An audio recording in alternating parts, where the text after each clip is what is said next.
இந்த சம்பவத்தில் மொத்தம் 39 உயிர்கள் இதுவரைக்கும் நம்ம இழந்திருக்கிறோம். இதுல ஆண்கள் 13 பேர், பெண்கள் 17 பேர், ஆண் குழந்தைகள் 4 பேர், பெண் குழந்தைகள் 5 பேர். ஒரு அரசியல் கட்சி நடத்தின கூட்டத்தில் இத்தனை பேரை இழந்த துயரமான சம்பவம் என்பது இதுவரை நடக்காதது, இனிமேல் நடக்கக்கூடாதது.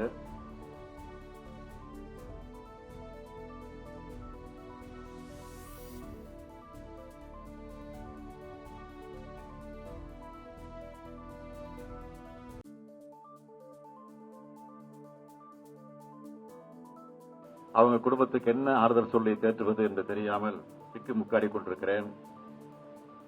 இந்த துயரமான சம்பவத்தில் மரணமடைந்திருக்கக்கூடிய இந்த குடும்பத்திற்கு ஒவ்வொருவருக்கும் தலா 10 லட்சம் ரூபாய் வழங்கப்படும். அது முதலமைச்சர் பொது நிவாரணத்திலிருந்து வழங்கப்படும் என்று ஏற்கனவே அறிவித்திருக்கிறேன். காயமடைந்து மருத்துவமனை சிகிச்சைக்கு அனுமதிக்கப்பட்டிருக்கக்கூடிய அவர்களுக்கு தலா 1 லட்சம் ரூபாய் வழங்கப்படும் என்று அறிவிக்கப்பட்டிருக்கிறது.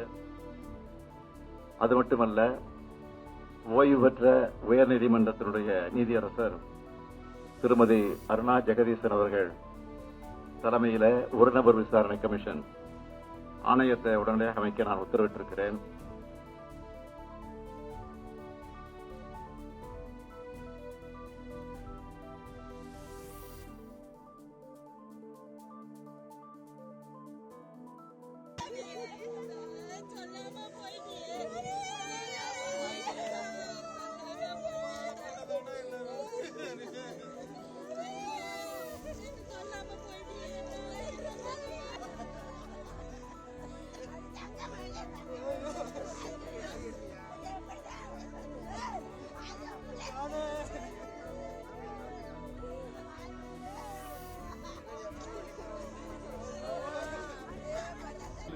செல்ஃபி எடுத்த போட்டா இருக்குது.